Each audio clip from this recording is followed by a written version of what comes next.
Hello friends, कैसे हैं आप लोग। सबको मेरा नमो बुद्ध है। भगवान बुद्ध एक दिन अपने भिक्षु संघ को एक कहानी सुनाते हैं। भगवान बुद्ध कहते हैं, पाप को पकने में भी समय लगता है। वही प्रेत की एक कहानी भगवान बुद्ध अपने भिक्षु संघ को सुनाते हैं।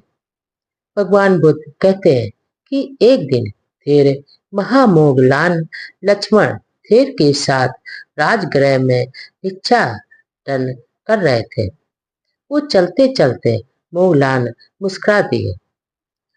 लक्ष्मण थेर ने उनसे इसका कारण पूछा तो उन्होंने बताया कि बिहार वापस पहुंचकर शास्ता यानी भगवान बुद्ध के सामने बताएंगे। इसके बाद वो भिक्षाटन समाप्त कर दोनों बौद्ध विहार पहुंच गए। तब मोगलान ने बताया कि उन्होंने एक ऐसा प्रेत देखा था जिसका सिर मनुष्यों की तरह था पर शरीर सर्प का था। तब शाकमुनि यानी भगवान बुद्ध ने बताया, मैंने भी इस प्रेत को संबोधित प्राप्ति के दिन देखा था, लेकिन मैंने इसका उल्लेख किसी से भी नहीं किया। लोग मेरी कही बात पर विश्वास नहीं करेंगे तो उनका अहित हो जाएगा। यह मेरे नहीं कहने के पीछे लोगों के प्रति मेरी कृपा छिपी हुई थी। आगे भगवान बुद्ध कहते हैं, जो भिक्षुगण ने जानना चाहा कि उसकी ऐसी गति क्यों हुई तो भगवान बुद्ध ने उसका वर्णन किया। भगवान बुद्ध कहते हैं कि प्राचीन काल में वाराणसी में नदी के किनारे किसी प्रत्येक बुद्ध की कुटिया बनी हुई थी। वे वहीं रहते थे और वो वहीं से नगर में भिक्षाटन हेतु जाते थे। वहां पर नागरिक भी वहां आते थे और प्रत्येक बुद्ध की वो नागरिक सेवा भी करते थे। और उस दिन आने जाने वाली पगडंडी पर जमीन के मालिक ने जुताई कर दी थी। तब आने जाने वाले लोग उस जमीन को रौंद देते थे। किसान उनको आने जाने के लिए मना करता था पर उन्हें रोक नहीं पाता था। अंत में उसने सोचा, अगर यहाँ पर यह पर्णकुटी न होती तो मेरा खेत बर्बाद न होता। वो किसान ऐसा सोचकर उसने एक दिन उस झोपड़ी को जला डाला। तब प्रत्येक बुद्ध उस स्थान को छोड़कर कहीं और चले गए। जब जनता को पता चला कि प्रत्येक बुद्ध वह स्थान छोड़कर कहीं और चले गए, तब वह किसान वहीं खड़ा था। उसने कहा, यह पर्णशाला मैंने जला डाली। तब कुद्र भीड़ ने कहा, इस पापी के कारण अब हमें प्रत्येक बुद्ध के दर्शन नहीं हो पाएंगे। ऐसा कहकर जो उमड़ी भीड़ ने उस किसान को पीट पीट कर मार डाला।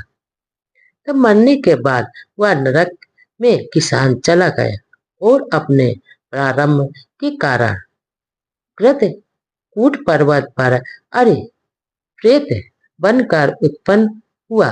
इसके बाद भगवान बुद्ध कहते हैं कि एक दिन फिर महामोगलान लक्ष्मण थेर के साथ राजगृह में भिक्षाचार कर रहे थे। वो चलते चलते मोगलान मुस्कुरा दिए। तब लक्ष्मण थेर ने उनसे इसका कारण पूछा तो उन्होंने बताया कि बिहार पहुंचकर शास्ता यानी भगवान बुद्ध के सामने हम बताएंगे। इसके बाद वो भिक्षाटन समाप्त कर दोनों बौद्ध विहार पहुंच गए।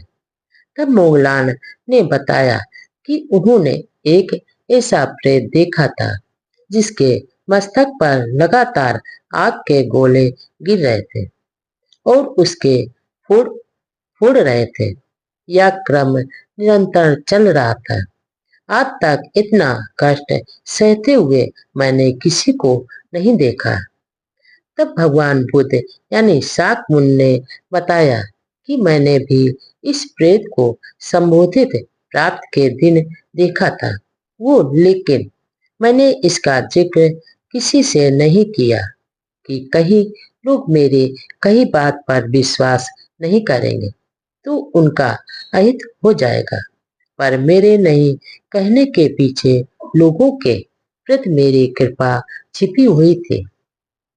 इसके बाद भगवान बुद्ध से जानने के भिक्षुओं ने जिज्ञासा जाहिर की और यह जानना चाहा कि किस कारण से उस प्रेत की यह दुर्गति हुई थी। तब शाक मुनिया ने भगवान बुद्ध ने उसके पूर्व जन्म की एक कहानी अपने भिक्षुओं को सुनाई। भगवान बुद्ध कहते हैं कि वह पूर्व काल में षष्टिकूट नामक का एक व्यक्ति था जिसने श्रद्धा हुआ निशाना लगाने की कला सीख ली थी और वो इस कला को सीखने के बाद उसने अपने गुरु से ही इस कला को प्रयोग में लाने के लिए आज्ञा मांगी। तब गुरु ने अपनी स्वीकृति उसे दे दी, पर उसके साथ यह शर्त भी लगा दे कि किसी भी गाय या मनुष्य पर पत्थर मत मारना। ऐसे वस्तु पर भी पत्थर मत फेंकना जिसका कोई मालिक हो और जिसका कोई संबंधी हो। इसके बाद लक्ष्मण लक्ष्य उसी पर लगाना जिसका ना कोई मालिक हो और ना कोई संबंधी हो। इसके बाद सृष्टिकूट ने उनकी बात मान ली और उसी काल में एक प्रत्येक बुद्ध भी हुए थे। वो एक दिन वे अपनी दैनिक चर्या के अनुसार भिक्षाटन के लिए जा रहे थे। तब सृष्टिकूट ने उन्हें देखा और उसने सोचा कि ये मेरे गुरु ने कहा है कि मैं किसी ऐसे लक्ष्य को बोध भेद कर सकता हूँ जिसका कोई स्वामी नहीं है। श्रमण का तो कोई स्वामी नहीं होता, अतः उस पर निशाना लगाने में कोई हर्ज नहीं है। वो ऐसा सोचकर उसने पत्थर से प्रत्येक बुद्ध पर प्रहार कर डाला। इसके बाद प्रहार का वेग इतना तीव्र था कि वह पत्थर थेर के एक कान को छेदता हुआ दूसरे कान से निकल गया और चोट इतनी गहरी थी कि बिहार आते आते प्रत्येक बुद्ध के प्राण निकल गए। तब श्रद्धालुओं को पता चला कि किस प्रकार सट्टिकूट ने प्रत्येक बुद्ध की हत्या कर दी थी।